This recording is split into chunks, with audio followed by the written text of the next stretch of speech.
Hey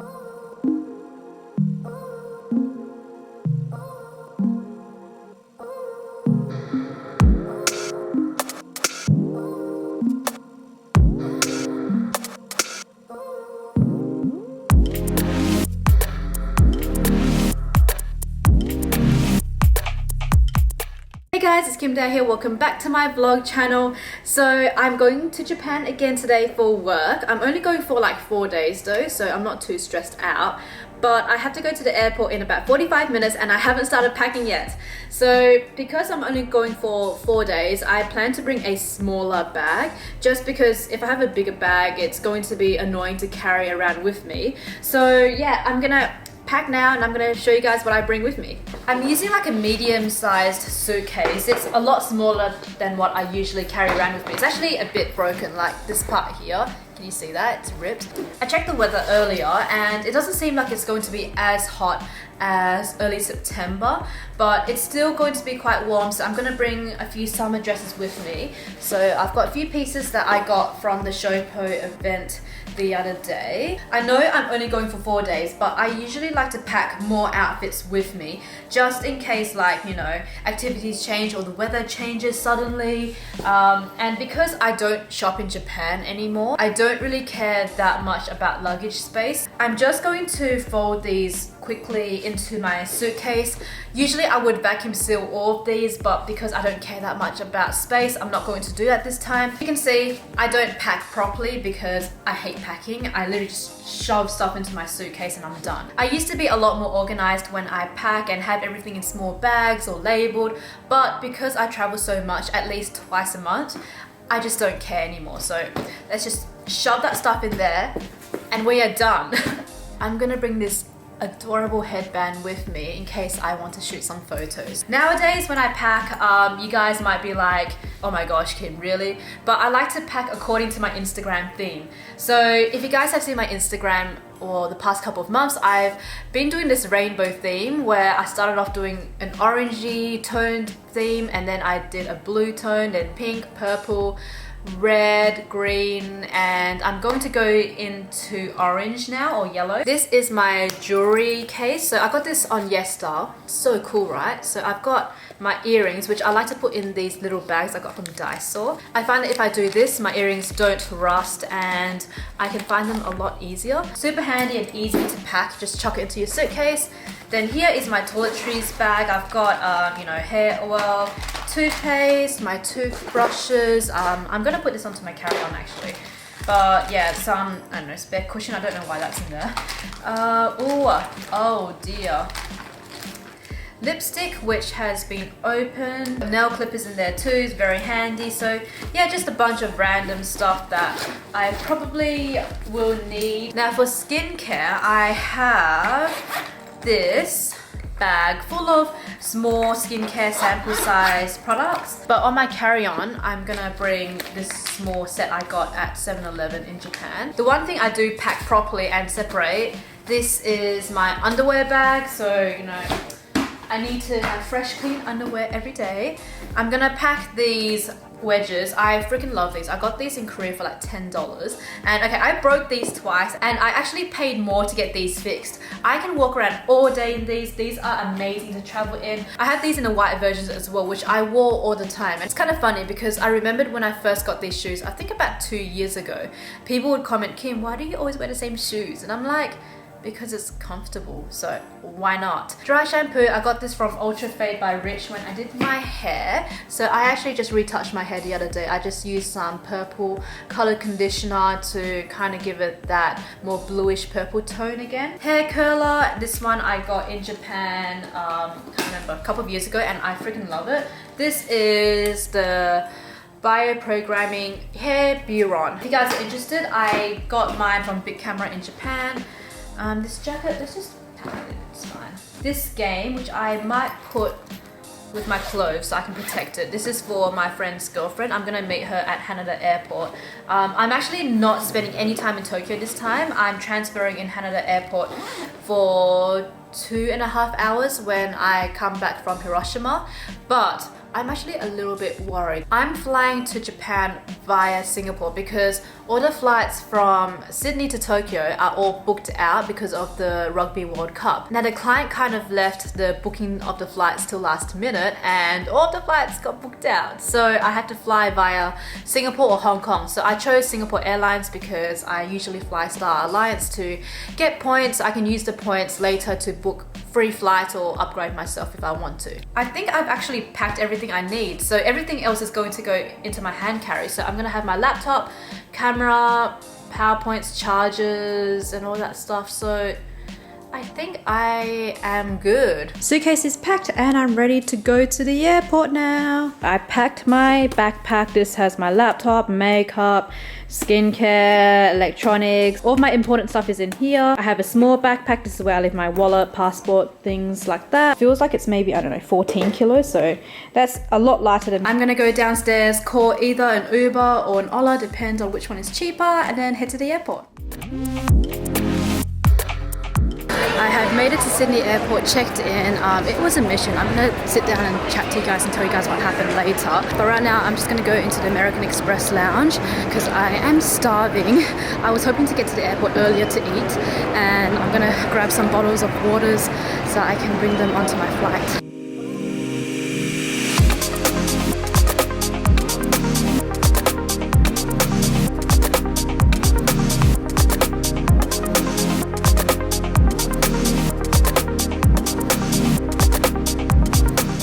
Just left the lounge. I had some mushroom risotto quickly, scoffed it down and ran out. I also took like 4 bottles of these waters with me because it's free.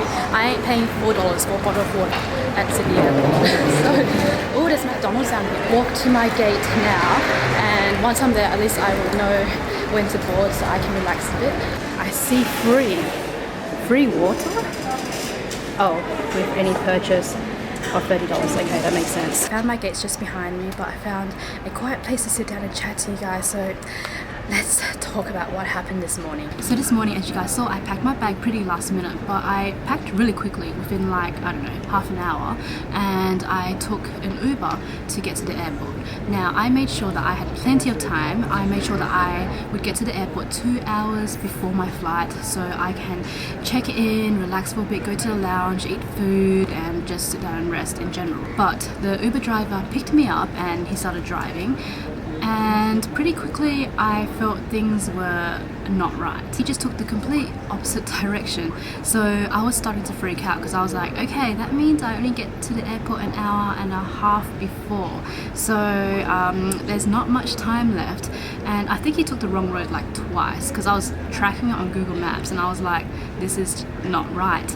So anyway, I ended up complaining to Uber, and then they actually did give me a refund. They charged me $66.38 to get to the airport, and that's not right. Usually it doesn't cost me that much. So they refunded me $28, so overall it was $38. That was what they quoted me at the start. So I got to the airport an hour, 20 minutes before my flight, and I talked to the check-in counters and I was like, hey, I need a priority tag on my bag because I might not make my flight to Hiroshima. Because from Haneda to Hiroshima, it is a domestic flight, my bag cannot be tagged all the way to Hiroshima from Sydney. So when I land in Haneda, I have to pick up my bag, go through customs, and then take another flight to Hiroshima, change terminals and all as well. So I told them my situation, so they put a tag on it, so hopefully my bag comes out really quickly.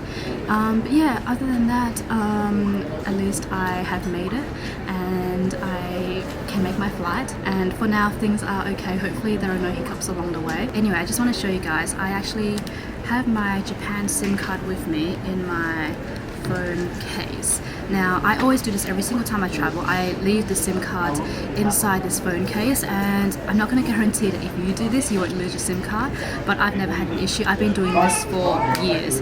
So, I mean, it's pretty sturdy. Like, I don't think it can fall out. But anyway, I have my Japan SIM card in here, so when I land in Japan, I am going to straight away change my SIM cards around. Now, usually I do carry around the SIM card pin, like, you know, the one that you use to post poke out your SIM card slot. But my friend actually broke mine and I forgot to put in a spare one. But not to worry, because if that happens, you can just use an earring, which I have in my bag. Use the earring instead to poke a hole in the SIM card slot. So once again, for those of you who are traveling to Japan and you want to have a SIM card ready for when you land in Japan, so you don't have to stress out about buying one, you can do that by mobile. I will link them down below. They will send you the SIM card, so it will land at your place in your home country before you travel to Japan. For the past 4 trips I've taken to Japan, I have been using the mobile SIM cards, and guys, it is really convenient. They have unlimited data, and also you can have a choice if you want a Japanese phone number as well. This is convenient for me because I do a lot of business in Japan. So when I land in Haneda, I have to take a flight to Hiroshima myself, and sometimes it's just really difficult to contact clients. Since I'm going to Japan on a business trip this time around, once I land in Hiroshima, if I can't see the client, I can just give them a call and ask them where they are. And unlike most Japanese SIM cards, there are no activation fees, there are no contracts. You can cancel whenever you want. They have short-term and long-term options. Obviously, because I traveled to Japan so much, I had the long-term option. They have great coverage. I've never had an issue using them in Japan before. They also have English support, and also, best of all, most of their profits go to charity, so it's for a good cause. I will link their website down below, so check that out if you guys want to receive your SIM card before you arrive in Japan, like what I do all the time. Anyway guys, I think my flight is boarding soon, so I will see you guys in Singapore.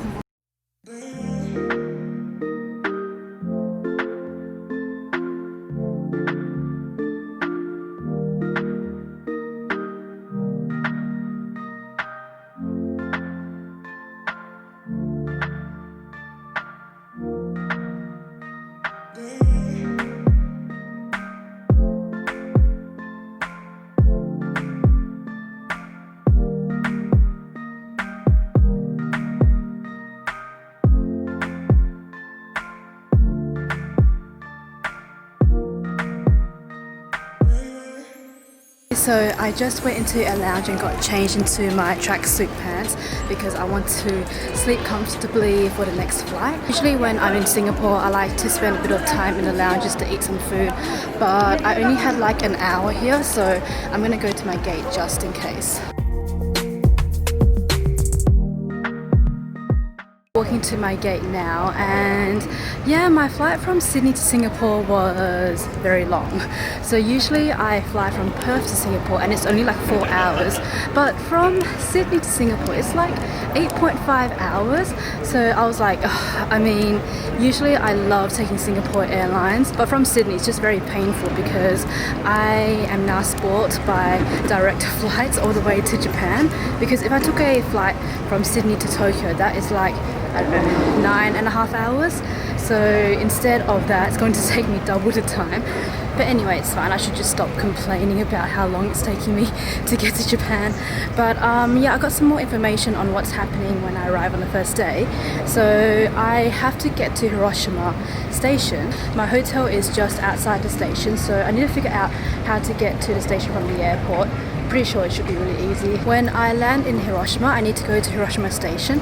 Not sure how to get there, I'll figure it out a bit later. But then I have like the whole day free.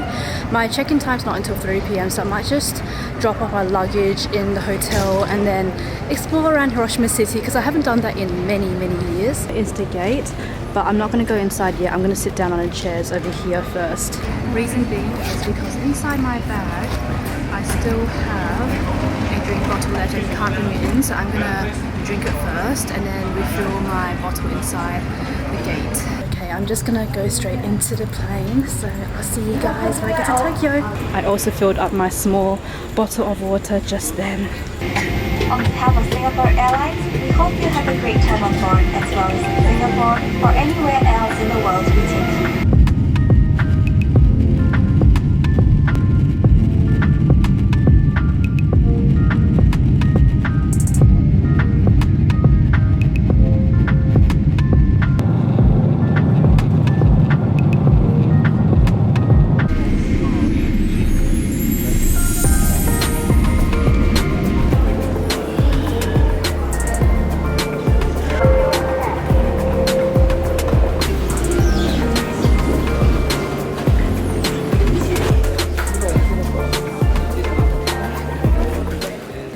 the plane and got to immigration, and guys, it took so long. There were so many people in line. I've never seen immigration so busy before.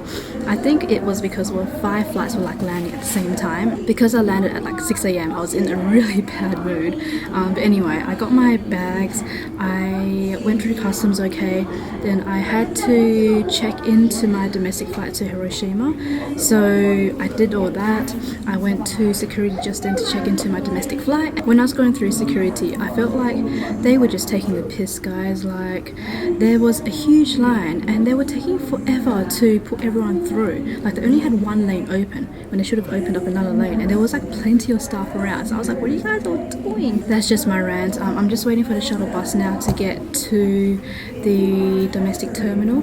So I think I'm going to end this video here, guys. I am tired and I think I've done enough ranting in this video. So thank you so much, guys, for watching. I will see you guys in the next video where I will be off to Hiroshima. Bye, guys.